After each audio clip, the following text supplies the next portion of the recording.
Hello, everyone, and a very warm welcome to the English Story Nook. We are so happy you've joined us today. Before we begin, if you enjoy our stories and want to support what we do here at the English Story Nook, you can now buy us a coffee on Ko-fi. You'll find the link in the description below. Every little bit of support helps us create more wonderful content for English learners just like you. Today, we're diving into a story about a young man named Kalen who returns to his peaceful mountain village after being away for several years. He's excited to see the familiar sights, especially the vibrant river that is the lifeblood of his community. But he arrives to a shocking and mysterious situation. The river is gone. Get ready to discover what might have happened and how a community faces an unexpected challenge that threatens its very existence. You will learn about determination, community, and the importance of our environment as Kalen embarks on a quest to find answers. The river that disappeared. Kalen adjusted the strap of his bag on his shoulder, his heart beating faster as he walked the familiar path to his village, Surfu, nestled high in the Nepali mountains. After years away studying environmental science in the city, he was excited to see the vibrant green valleys and, most of all, the Lumina River, the lifeblood of his community.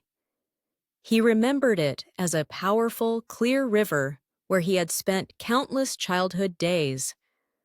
But as he got closer, a terrible feeling grew in his stomach. The air was dry, and the usual sound of rushing water was missing. When he finally reached the spot where the Lumina should have been, his heart sank. The riverbed was a dusty, empty scar in the earth. The once vibrant fields around it were brown and lifeless. The river had disappeared. He soon met his childhood friends, Lyra, now a thoughtful teacher, and Dorji, a strong farmer, whose face was etched with worry. "Kalen, welcome back," Lyra said, her smile not quite reaching her eyes. "But as you can see, things are not good," Dorj explained. "The river started diminishing a few months ago, and then it just stopped. It's been detrimental for everyone. Our crops are failing, and we have to walk miles for water." Kalen listened, a sense of obligation growing within him. He had studied these very issues. "The elders say the glacier that feeds the river is melting too fast, that it's diminishing because of the changing climate," Lyra added. Kalen nodded. That was certainly a factor, but for a river to vanish so completely, so quickly? He suspected there might be more to it. "We have to find out what's truly happening," Kalen declared. "Will you help me?" Lyra and Dorje immediately agreed.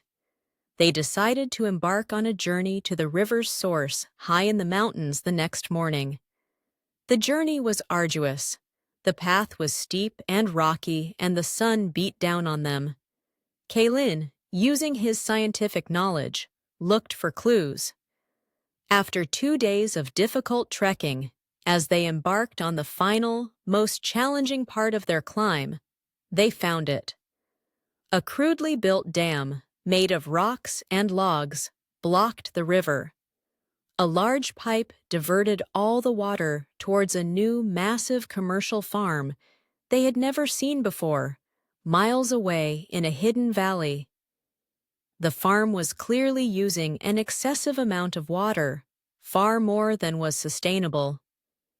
A wave of indignation washed over Kalen. This was not just nature, this was a man-made problem.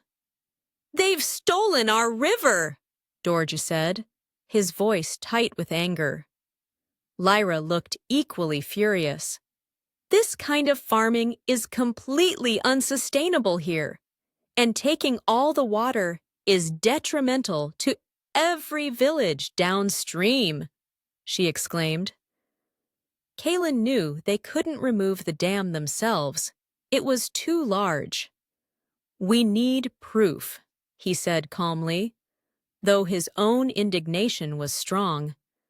"We need to document this meticulously." They spent hours taking photos and making notes, meticulously recording every detail of the illegal dam and the excessive water use. Kaylin felt a strong sense of obligation to his village. He had the knowledge to help them fight this. They knew this evidence was precious. Returning to Serfu, they presented their findings to the village elders, who then helped them contact the regional authorities. An official investigation was launched. The evidence Kaylin, Lyra, and Dorja had gathered was undeniable. The commercial farm was found to be operating illegally and using unsustainable methods. The authorities ordered the dam to be removed.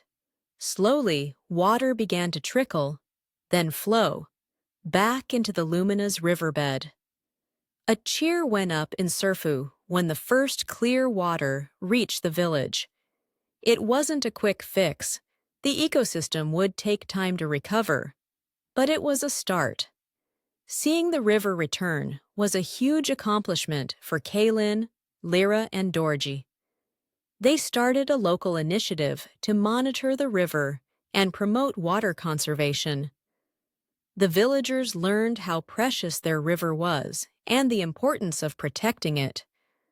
For Kaylin, this was the greatest accomplishment of all, not just restoring a river, but helping to secure his village's future. He also planned a new initiative to help local farmers adapt to more water-efficient agriculture. That's the end of our story for today. What an incredible journey Kaylin and his friends undertook. It makes you think about how important our natural resources are, doesn't it? We'd love to hear what you thought about the story, or perhaps you can share if your community has ever faced a challenge like this. Let us know in the comments below. If you enjoyed the story, please do give us a like. Remember, you can find helpful materials in the description box to continue your practice. That's all for this story from the English Story Nook. We hope you enjoyed it and learned some new things. Keep practicing your English, and we look forward to welcoming you back for our next story. Goodbye for now, and happy learning!